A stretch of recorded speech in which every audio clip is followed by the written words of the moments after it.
Good morning बच्चों गृह विज्ञान विषय के अंतर्गत कक्षा 9 में हम चैप्टर पढ़ रहे थे 11 व्यक्तिगत सज्जा एवं उचित वेशभूषा।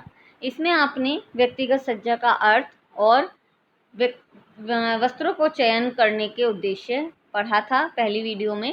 आज हम आपका टॉपिक पढ़ेंगे उचित वेशभूषा का चयन और वस्त्रों के चयन को प्रभावित करने वाले कारक।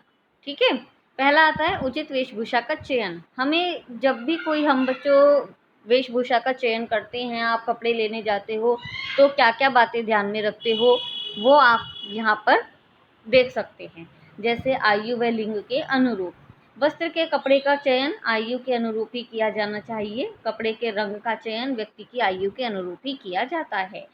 जैसे आप जाते हैं शॉप पर, वहाँ पर आपने बोला कि हमें कपड़े देखने हैं, वो बोलेगा कितने साल के बच्चे के, मीन्स साल के। आपको उसने क्या पूछा, आयु के, तो वह आपको उस आयु के वस्त्र जो बने हुए होते हैं वो आपको वहाँ पर दिखाते हैं। ठीक है, नवविवाहित व यौवन है उन पर लाल रंग खूब फबता है, इसीलिए इस रंग के सजावटी कपड़े एक 40-45 वर्ष की प्रौढ़ा को हास्यास्पद स्थिति में ला खड़े कर देंगे। मीन्स आप अगर शादी के कोई जोड़ा है वह किसी बड़ी स्त्री को, लेडी को पहना देंगे तो शायद वो उन पर ज़्यादा अच्छे नहीं लगेंगे जितने कि वो न्यूली मैरिड पर लगेंगे। ठीक है, वस्त्रों का डिज़ाइन भी वस्त्र पहनने वाले के अनुरूप मोटा, पतला, सादा, धारीदार, डिज़ाइनदार, प्लेट या छपा हुआ होना चाहिए। पुरुषों को हल्के शेड और धारीदार या 4 खानेदार वस्त्र, ठीक है, पहनने चाहिए। बच्चों पर चटकीले भड़कीले वस्त्र अच्छे लगते हैं। और इसी तरह है कि वस्त्रों का चयन करते समय हमें वस्त्रों के रंग आयु के अनुरूप हो और वयस्क व्यक्ति पर हल्के और सौम्य रंग सुंदर लगते हैं, जबकि बालकों पर और युवतियों पर गहरे चटक रंग अच्छे लगते हैं। ठीक है, लिंग के अनुसार होना चाहिए कि लड़के के अलग हों वस्त्र, लड़कियों के अलग हों। वस्त्रों का चयन पहनने वाले व्यक्ति के रंग रूप के आकार हो कि व्यक्ति का रंग कैसा है, ठीक है, उसकी कद काठी कैसी है, और व्यक्ति की पसंद नापसंद भी इसमें मायने रखती है कि उसको यह वस्त्र पसंद आ रहा है या नहीं। तो जब भी हम वेशभूषा का चयन करें तो हम इन चीज़ों का जरूर ध्यान रखें। नेक्स्ट आता है मौसम के अनुरूप। मौसम के अनुरूप कैसे, जब हम बच्चों वस्त्र लेने हम जाते हैं तो हम वहाँ पर क्या बोलते हैं, हमें सर्दियों में पहनने के वस्त्र चाहिए, गर्म वस्त्र दिखाइए। ठीक है, या गर्मियों में जाते हैं तो कहते हैं ठंडे वस्त्र गर्मी के लिए चाहिए हमें, तो ये हम वहाँ पर शब्द बोलते हैं। तो इसमें क्या है कि हमें मौसम के अनुरूप वस्त्र चाहिए, तो वह वस्त्र हमारे उस आवश्यकता की पूर्ति कर रहा है या नहीं, यह भी हमें देखना चाहिए। फिर पक्का रंग ऐसा ना हो कपड़े का कि आप लाए, आपने धोया और वो सारा रंग निकल गया, फीका पड़ गया। इसमें क्या है कि आप थोड़ा सा एक कोने पे हल्का सा पानी में गीला करके उसको मल के देख सकते हैं। अगर उसमें कलर छूट रहा है तो आप वो कपड़ा ना खरीदें। ठीक है, बाकी अगर नहीं निकल रहा है तो आप उस कपड़े को परचेज कर सकते हैं। फिर आता है टिकाऊपन। अब कपड़ा जब आप खरीदते हैं तो उसके कपड़े के तंतु और बुनाई पर भी ध्यान देना चाहिए। अच्छी गुणवत्ता का कपड़ा अधिक मजबूत और टिकाऊ होता है। टेरिकोट के कपड़े भी बहुत टिकाऊ होते हैं, इन्हें हर मौसम में पहना जा सकता है। फिर आता है सिकुड़न मुक्त। कभी कभी वस्त्र धुलाई के बाद सिकुड़ जाते हैं, ठीक है, पहनने वाले व्यक्ति के लिए उनकी फिटिंग सही नहीं रहती, इसीलिए वस्त्रों के लिए कपड़ा खरीदते समय सावधानी बरतनी आवश्यक है। इसके लिए क्या करें कि वस्त्रों को कुछ देर पानी में भिगोकर रख देना चाहिए, इससे वह जितना सिकुड़ना होता है वह सिकुड़ जाएगा और उसके बाद आप वस्त्रों को तैयार कराइए। फिर आता है क्रीज मुक्त। क्रीज मुक्त कैसे, कि जैसे सूती, ऊनी और रेशमी वस्त्र होती हैं उनमें सिलवट पड़ जाती है, ऐसे वस्त्रों को प्रेस करके ही पहना जा सकता है। इस दृष्टि से क्रीज मुक्त कपड़े जैसे टेरिलॉन, टेरिकॉर्ड, वॉश एंड वियर आदि कपड़े होते हैं वे उपयुक्त रहते हैं। फिर आता है बच्चों नंबर 7 आर्थिक क्षमता के अनुरूप। आर्थिक क्षमता के कैसे, कि कपड़ा ठीक होना चाहिए, बढ़िया टिकाऊ होने के साथ साथ अधिक महंगा भी ना हो और इसको आप हर सीज़न में पहन सकें या सीज़न की समाप्ति पर इसमें हम कपड़ों की खरीदारी जैसे करते हैं वे भी कर सकते हैं। उसमें हमें अच्छे दाम में कपड़ा मिल जाता है, ठीक है। और यही है कि कपड़ा बहुत ज़्यादा महंगा भी नहीं होना चाहिए। नेक्स्ट टॉपिक आता है बच्चों आपका वस्त्रों के चयन को प्रभावित करने वाले कारक। जब भी हम किसी भी वस्त्र का चयन करते हैं तो बहुत सी चीज़ें हैं जो हमें प्रभावित करती हैं, मन में हमारी दुविधा लाती हैं। जैसे कपड़ों की सुंदरता। कपड़ों की सुंदरता के लिए क्या है, वस्त्र पहनने का मुख्य उद्देश्य व्यक्तिगत सज्जा और शारीरिक आकर्षण में वृद्धि करना होता है, ठीक है। अतः वस्त्रों का चयन करते समय कपड़े की सुंदरता को भी ध्यान में रखना बहुत आवश्यक है।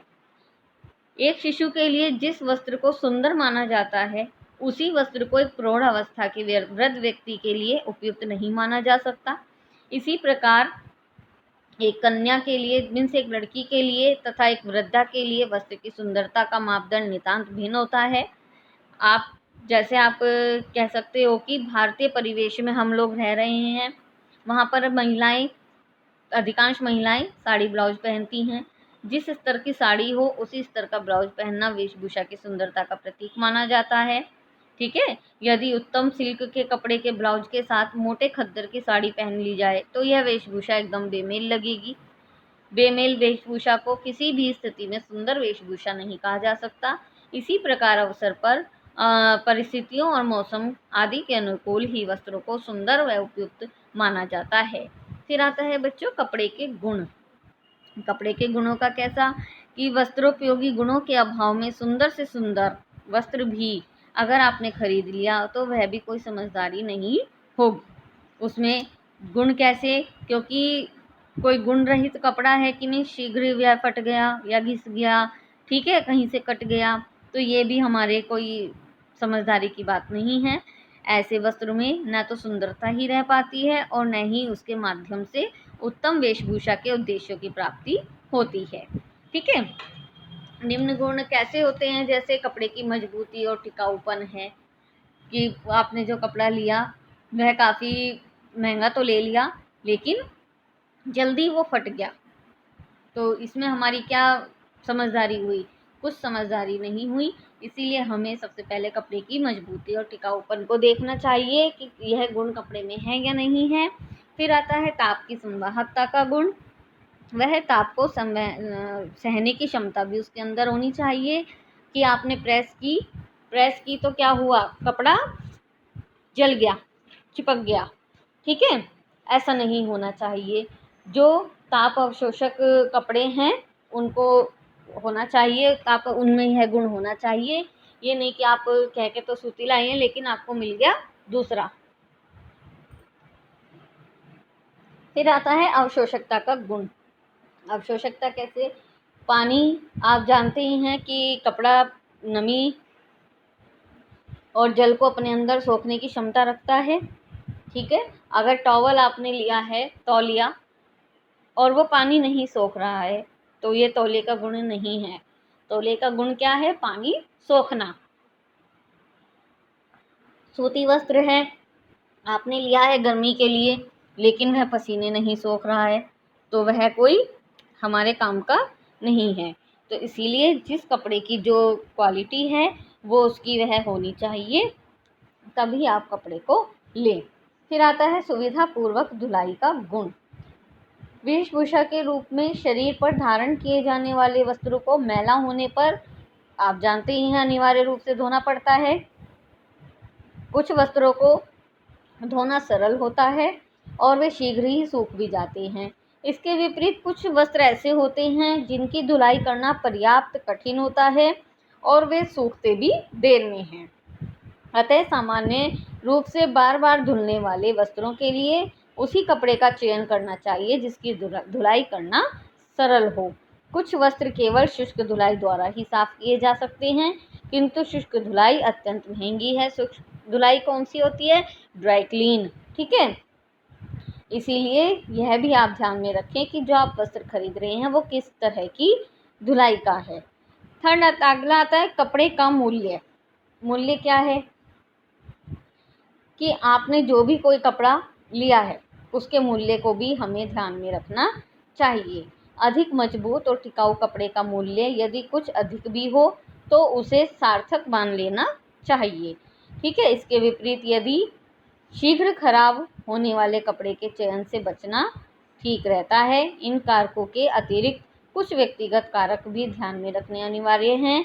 प्रत्येक परिवार का अपना गृह बजट होता है, ठीक है, जो वस्त्रों पर व्यय किए जाने वाले व्यय को निर्धारित करता है। व्यय के तथ्य को ध्यान में रखते हुए ही परिवार के सदस्यों की वस्त्र संबंधी आवश्यकता की पूर्ति के लिए वस्त्र खरीदने चाहिए। और यदि व्यक्ति किसी परिस्थिति ऐसी है कि उसके लिए अनिवार्य रूप से अधिक संख्या में वस्त्र खरीदना आवश्यक है तो उसे महंगे वस्त्र न खरीदकर अथवा मध्यम और कम मूल्य के वस्त्र खरीदने चाहिए। फिर आता है बच्चों वस्त्रों के चयन को प्रभावित करने वाले कुछ अन्य कारक। ठीक है, अन्य कारकों में क्या है, जैसे उसकी सुंदरता, गुण, मूल्य आदि को प्राथमिकता दी जाती है, लेकिन इनके अतिरिक्त अन्य कारक हैं कि जो हमें अपने व्यक्तित्व के साथ साथ शारीरिक आराम के भी ध्यान में रखना चाहिए। सामाजिक प्रतिष्ठा, पद, आयु, लिंग इनके अनुरूप ही वस्त्रों का चयन करना चाहिए और इससे व्यक्तित्व में और निखार आ जाता है। बच्चों के लिए मुलायम चटकीले रंगों वाले वस्त्रों का चयन करना चाहिए। अधिकारी वर्ग और वृद्धों के लिए हल्के रंग के वस्त्र उपयुक्त रहते हैं। ठीक है, और जैसे हमें ऋतु, अवसर, कार्य के अनुरूप आरामदेह वस्त्रों का चयन करना चाहिए। मोटे, भारी, खुरदुरे वस्त्र त्वचा में चुभकर शरीर को कष्ट पहुंचाते हैं, तो इसकी जगह हमें क्या करना चाहिए, मुलायम सूती वस्त्र पहनने चाहिए। ठीक है, उनकी जो ऊष्मा की अवशोषकता है करने वाले भारी, मोटे, ऊनी, चटक रंगों वाले वस्त्र पहनने चाहिए, जबकि गर्मियों में हल्के, मुलायम, पसीना सोखने वाले वस्त्र। ये सब अन्य आवश्यकताएं हैं, जो अन्य कारक हैं जो वस्त्रों के चयन को प्रभावित करते हैं।